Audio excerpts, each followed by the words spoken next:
আসসালামু আলাইকুম ওয়া রাহমাতুল্লাহ। আলহামদুলিল্লাহ ওয়াসসালাতু ওয়াসসালামু আলা রাসূলিল্লাহ।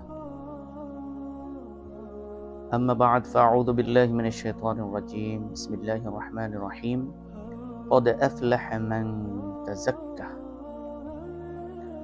আল্লাহ সুবহানাহু ওয়া তাআলা কোরআনুল কারীমে একটি বিষয়ে অত্যন্ত গুরুত্ব দিয়েছেন, যা না হলে কোনো মুমিন সফলকাম হতে পারবে না। তা হচ্ছে নিজের আত্মাকে পরিশুদ্ধ করা, যেটাকে আমরা সহজ বাংলায় বলি আত্মশুদ্ধি, আর আরবিতে বলা হয় তাজকিয়াতুন নফস। আমাদের দেশে পীর মুরিদি এবং এই যে বায়াত হয়, এটা কেন? আত্মশুদ্ধির জন্য, অন্তরকে পবিত্র করার জন্যই আমরা পীরদের কাছে বায়াত হই। এখন কথা হচ্ছে, আত্মশুদ্ধির জন্য প্রথম এবং প্রধান সবক কোনটা হওয়ার কথা ছিল আর কি হচ্ছে? বর্তমান সমাজে যারা পীরের মুরিদ হয়, তাদেরকে আমরা সবসময় দেখি যে তারা তসবিহ হাতে নিয়ে বিভিন্ন সবক আদায় করে, সুবহানাল্লাহ, আলহামদুলিল্লাহ, আল্লাহু আকবার, লা ইলাহা ইল্লাল্লাহ, এগুলো। তো আসলে এগুলোই কি একমাত্র আত্মশুদ্ধির সবক, নাকি এখানে কোনো একটা বিষয় মাইনাস হয়ে যাচ্ছে, যেটা খুবই গুরুত্বপূর্ণ ছিল?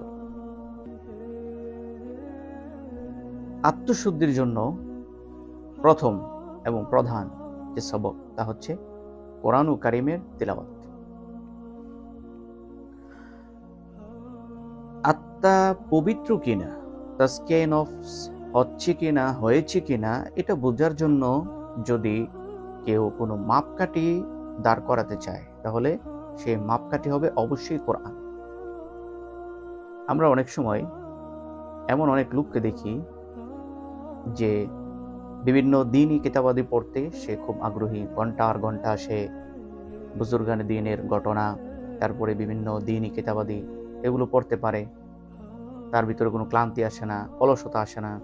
কিন্তু যখন তাকে কোরআনুল কারীমের তিলাওয়াতে বসানো হয়, তখন সে 20 মিনিট 30 মিনিটের বেশি সময় কোরআনের তেলাওয়াত করতে পারে না, ক্লান্ত হয়ে আসে শরীর।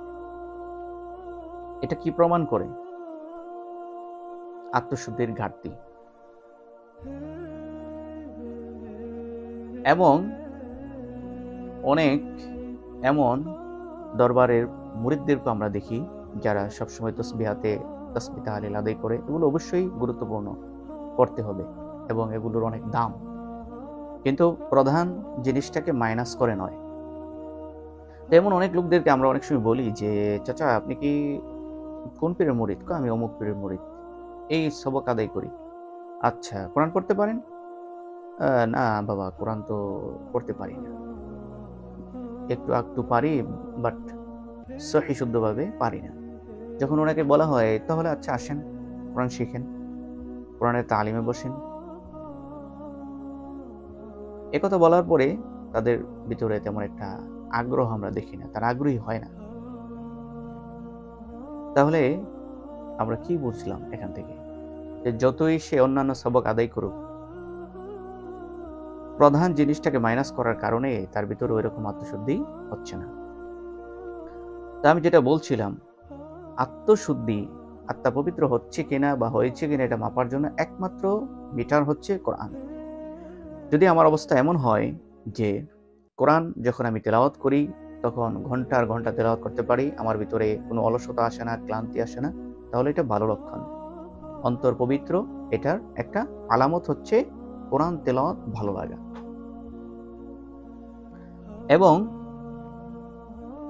কোরআন তেলাওয়াত শেষ করার পরে পরবর্তীতে আবার কখন কোরআন নিয়ে বসবো, এরকম একটা ইচ্ছা, কামনা অন্তরের মধ্যে সবসময় চিন্তা জাগ্রত থাকা, আবার কখন বসতে পারি, এরকম অবসর সময় বা সুযোগ তালাশ করা।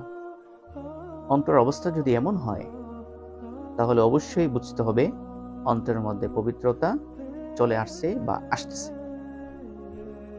এই জন্য যারা যেখানেই মুরিদ হন না কেন, যারা পীর, যারা মুরিদ, সবাইকে এই জিনিসটা খেয়াল রাখতে হবে যে আত্মশুদ্ধির প্রধান এবং প্রথম সবক হচ্ছে কোরআন কারিমের তেলাওয়াত। কোরআন কারিমকে মাইনাস করে আত্মশুদ্ধি করা এটা ইম্পসিবল।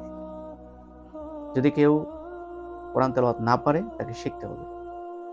আত্মা পবিত্র করার প্রথম প্রধান মেডিসিন আল কোরআন।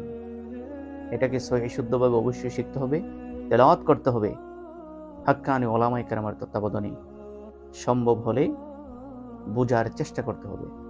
এইভাবে যদি আমরা অগ্রসর হতে পারি তাহলে আল্লাহ তাআলার কোরআনের যে বাণী কদ আফলাহা মান তাযাক্কা, যারা নিজেকে পবিত্র করে তারা সফল, ওই সফলতা আমরা অর্জন করতে পারব।